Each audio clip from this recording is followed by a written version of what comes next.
Episode की शुरुआत होती है। अनुपमा अपने सारे बच्चों की फोटोज देखकर खुश होती है। वो साथ ही ये फोटोज सबको दिखाती भी है, लेकिन दूसरी तरफ अनुपमा को उस अपशगुन के नाम से भी अंश के लिए डर लग रहा है। इधर डांस फ्लोर पर फुल रोमांटिक मूड ऑन है। माही को अकेला देखकर राही उसे खींच कर ले आती है और दूसरी तरफ परी और राजा साइड में ही खड़े होकर डांस करते हैं। अंश डांस करके थक जाता है तो वो पानी पीने लगता है, लेकिन उसे पीछे से धक्का लग जाता है और उसकी शर्ट गीली हो जाती है। अनुपमा भी टेंशन में आके भगवान के सामने दिया जलाती है और ये सब दिग्विजय नोटिस करता है। इधर अंश के वॉशरूम जाते वक्त एक लड़की का उसके बॉयफ्रेंड के साथ झगड़ा हो रहा था, लेकिन अंश जैसे ही इग्नोर करके आगे बढ़ता है, उसका बॉयफ्रेंड उसे धक्का दे देता है और वो अंश से टकरा जाती है। लेकिन अंश उस लड़के को ऐसा करने से मना करता है और उसे वहां से जाने के लिए भी कहता है। इधर वो लड़की भी अंश को पकड़ कर रखती है और जैसे ही अंश उसे संभालने की कोशिश करता है, वो लड़की डरकर पीछे हटने लगती है और इस सीन का वीडियो वही लड़का छुपके से बना लेता है और वो लड़की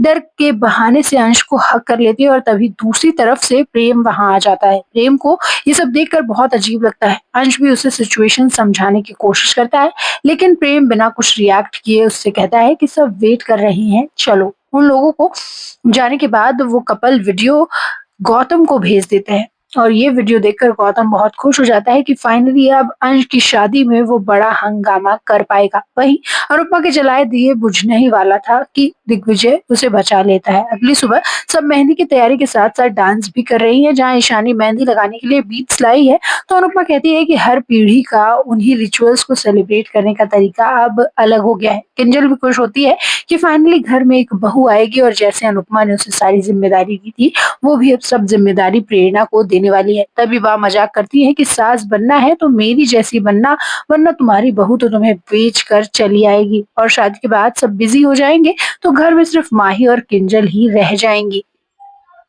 सुनकर माही को थोड़ा बुरा लगता है और इसीलिए वो वहां से चली जाती है। अनुपमा को भी ये बात अच्छी नहीं लगती। किंजल का मानना है कि गौतम गांधी के पति जैसा होने से अच्छा अकेले रहना है, लेकिन अनुपमा कहती है कि अकेला रहना ही क्यों।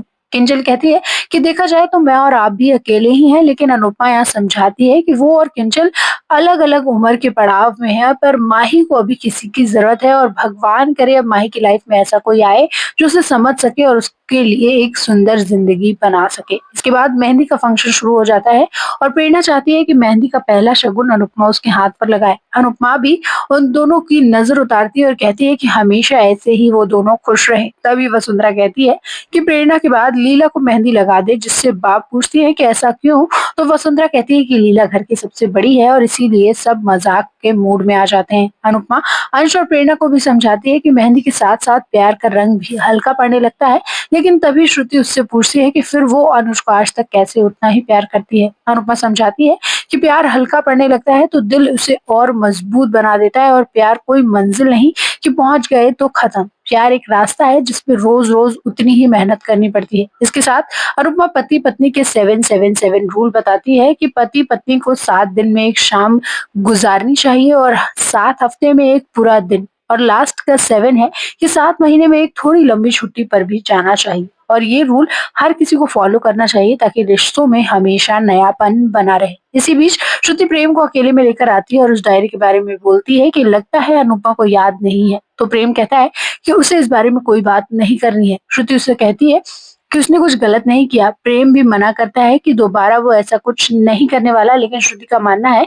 कि ये कहना आसान है, लेकिन जब बात जीत और हार की होती है तो आदमी जीत के लिए कुछ भी कर सकता है। तभी मोहल्ले के लोग भी वहां आ जाते हैं और वो औरतें भी ताना मारने लगती हैं, जिस पर पाखी को टेंशन हो जाती है कि कहीं मोहल्ले वालों को ईशानी और बंकू के बारे में पता चल गया तो ये बात पूरे अहमदाबाद में फैल जाएगी कि ईशानी का एक नौकर के साथ चक्कर चल रहा है। दिग्विजय अनुपमा को काम करते देख उसे मेहंदी लगाने के लिए कहता है, तो अनुपमा कहती है कि अगर वो मेहंदी लगाएगी तो काम कौन करेगा, इसीलिए वो लास्ट में मेहंदी लगवाएगी। दूसरी तरफ गौतम भी एंट्री करता है, जिससे देखकर अंश बहुत गुस्से में आ जाता है। अंश उसे कहता है कि प्रांशी अभी सो रही है, इसलिए वो वहां से चला जाए। सब उसे वहां से जाने के लिए कहते हैं। गौतम सॉरी बोलता है जो भी उसने किया, लेकिन अनुपमा कहती है कि ये नाटक कहीं और जाकर करे। गौतम फिर से नाटक करता है कि वसुंधरा ने उसे समझाया था कि उसने जो भी किया वो बहुत गलत था और इसीलिए वो माफी मांगने भी आया है। तो अनुपमा कहती है कि हमने सुन लिया, अब तुम जा सकते हो। तोशु भी अनुपमा को रोकता है लेकिन अनुपमा उसे चुप करा देती है। तभी वसुंधरा बीच में आ जाती है